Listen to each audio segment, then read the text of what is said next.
पर ध्वस्त हो चुका है। आप उत्तर प्रदेश में जंगल राज की कल्पना कर सकते हैं, जंगल राज कायम हो गया है। आप और उत्तर प्रदेश की जनता इसलिए भुगत रही है कि आप उन लोगों को ला रहे हैं सत्ता में जो जालिम टाइप के लोग हैं। ये किस मानसिकता के हैं कि किसी लड़का को जिंदा जला देना, बेटी के चक्कर में माँ को हत्या कर देना, ये क्या योगी जी को दिख नहीं रहा है क्या? ये सब नहीं दिखेगा ना, वो कोई भाजपाई होगा। जला दिया, देखा आपने खबर? मैंने खबर नहीं, मैं आपके मार्फत सुन रहा हूँ, उसको तलाश करूंगा तो उसमें भी बयानबाजी करूंगा। तो कुल मिलाकर के आप बताइए कि एक डीजीपी, पूर्व डीजीपी रहे और एसआईआर हो रहा है, पूर्व ने भी अफसर का वोटर लिस्ट से नाम गायब कर दिया है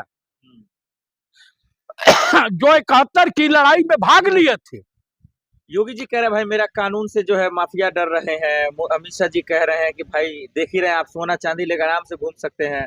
आप योगी जी का कानून पे सवाल उठा रहे हैं। आप बताइए, कानपुर में जब कानून का रक्षक ही भक्षक बन गया और एक नाबालिग बेटी के साथ बलात्कार किया, वो पत्रकार गिरफ्तार हो गया, दरोगा गिरफ्तार नहीं हुआ।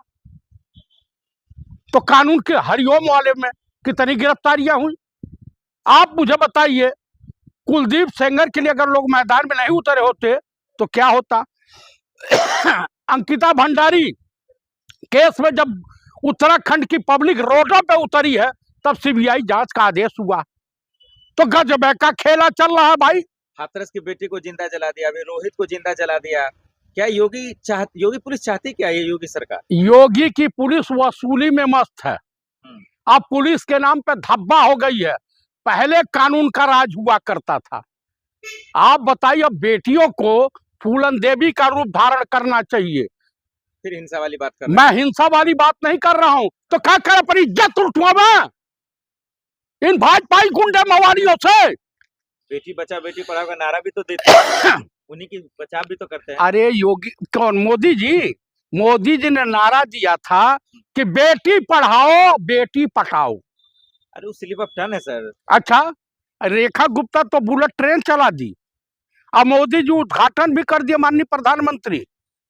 और उसके बाद जो है उन्होंने बयान दे दिया कि भगत सिंह, पंडित राम प्रसाद बिस्मिल, खुदीराम बोस और तमाम क्रांतिकारी जो है कांग्रेस की असेंबली पर बम फेंक दिया। यूपी में बलात्कारी को कैसे रोका जा सकता है? बलात्कारी की घटना न हो कैसे रोका जा सकता है? जिंदा जो जलाया जा रहा है युवाओं को, युवतियों को कैसे रोका जा सकता है? जिस तरह से निर्भया के अपराधियों को सजाए मौत मिली थी, ये सब जो है सबको सजाए मौत का प्राविधान कर देना चाहिए। मेरठ कांड में भी सबको फांसी हो? हाँ, मेरठ कांड में सजाए मौत। और 4 और कौन थे साथ में, उनको गिरफ्तार किया जाए। तो आप खुद कह रहे हैं बीजेपी का नेता संगीत सोम है मेरठ कांड में, तो संगीत सोम को गिरफ्तार किया जाए। लेकिन उनका नाम तो आया नहीं। वो तो मिलने के लिए गए थे, दुख बांटने के लिए गए थे। दुख बांटने नहीं गए थे, धमकाने गए थे। क्या आपका पर्सनल आरोप है संगीत सोम पर? मेरा पर्सनल नहीं, पूरे मार्केट में चर्चा का विषय है। तमाम लोग कह रहे हैं, तमाम दलित समाज के लोग कह रहे हैं। शाहरुख खान को गद्दार बता रहा है। वो गद्दार तो बताइबे करेगा। हाँ, पता नहीं, पूछिए कि गौ मांस बेचने वाला व्यक्ति, अतुल प्रधान ने बोला। हाँ, गौ मांस बेचने वाला व्यक्ति अतुल प्रधान जी का बयान है। आप मुझे बता दीजिए, उससे हिंदुइज्म के बारे में क्या कहा जा सकता है? आप मुझे बताइए कि 20 लोग जहरीला पानी पी करके मर गए। अरे तो ये लोग हिंदू के लिए आवाज उठा रहे हैं सर। देश में हिंदू पे जुल्म हो रहा है, आप कैसे हिंदू हैं जी? अरे तो जाकर के 20 जूता मारते वहां के मुख्यमंत्री को, आओ जो घंटा मंत्री है, बताइए। मेरठ कांड को समझते हैं आप अच्छे से? बहुत अच्छी तरीके से, पूरा सब। परिवार के साथ क्यों है आप? मीडिया कह रही है कि उनका कैरेक्टर ठीक नहीं है। वो तो मीडिया में जितने बैठे हुए हैं जूताखोर लतखोर, इनका कैरेक्टर वैसे गच्छ परगना धुरिया पार है। चलिए, दलित बेटी रूबी को कैसे इंसाफ मिलेगा? भाई, सरकार चेंज होगी और जज अपने ईमानदारी पे उतरेंगे तो इंसाफ मिल सकता है, अन्यथा मिलने की उम्मीद नहीं है। नहीं दे पाएंगे? नहीं दे पाएंगे। लेकिन सबसे बेहतरीन मुख्यमंत्री कहे जाते हैं। सबसे बेहतरीन मुख्यमंत्री स्वर्गीय वीर बहादुर सिंह थे, एनडी तिवारी जी थे। योगी जी नहीं है? योगी जी किसी श्रेणी में नहीं आते। जीतते कैसे रहे लगातार? जी, अच्छा, गजबे का खेला है। खून से सनी हुई शमशीर जीत जाती है, सारे विपक्षी हार जाते हैं और जो है बीजेपी सरकारी मशीनरी और चुनाव आयोग के सहयोग से चुनाव जीत जाती है। यही तो है कहानी। देखिए, मैं तो ब्राह्मण आदमी हूँ, ठाकुर नहीं हूँ। और दूसरी बात यह है कि भाजपाई नेताओं के और उत्तर प्रदेश सरकार के सीने पे सांप लौटने लगा है। अब मीडिया उस लड़की के कैरेक्टर पर ही, चरित्र पर ही सवालिया निशान, प्रेम प्रसंग और दुका दुका जोड़ रही है।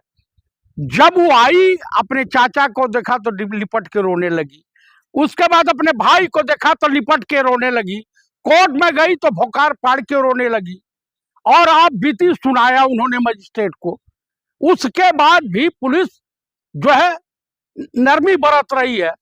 उसके वहां कुलदीप क्या बोलते हैं, ये संगीत सोम एक पूर्व एमएलए हैं जो सलाउटर हाउस वगैरह जितने दुनिया के कुकर्म है वो करने वाले व्यक्ति, तथा कथित हिंदुवादी नेता के नाम से मशहूर, वो अपने शिष्य को बचाने के लिए उस दलित बेटी के घर जाकर के धमकी दे रहे हैं। संगीत सोम का क्या गलती है अब इसमें? आप धमकी देने जाओगे? धमकी देने कौन गया था? वही गए थे, ऐसी चर्चाएं मार्केट में हैं। अरे वो तो दर्द बांटने के लिए अरे दर्द बांटने के लिए गए, उनके लोग कुलदीप सेंगर के वहां दर्द बांटने चले जाए। गजब का खेला है। बताइए, पुलिस इनको अरेस्ट की, जब पूरा जो है हल्ला हुआ, धरने प्रदर्शन चालू हुआ। आप बताइए कि इतनी फोर्स लगाने की एक दलित बस्ती में क्या आवश्यकता थी?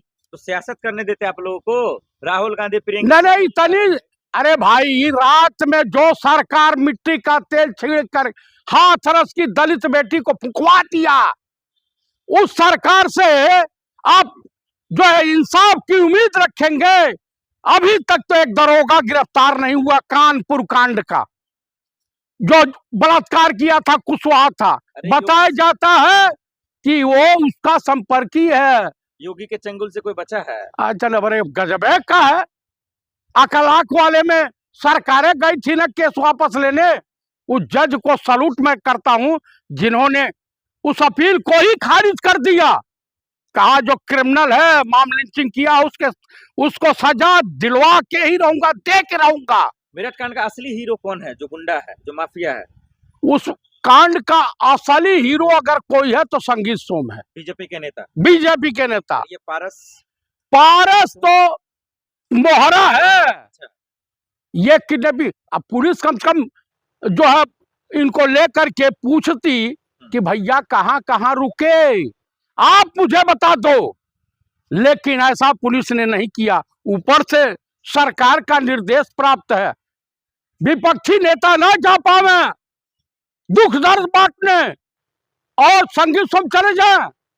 कौन ऐसी बात है जी था जिसको छुपाई जा रही थी, जिससे डर था योगी सरकार को, पुलिस को? दर्शन था कि कहीं ये दलितों ने मुंह खोल दिया तो हिंदुज़म के मुख पर करारा तमाचा पड़ेगा, इनकी पोल पट्टी खुल जाएगी।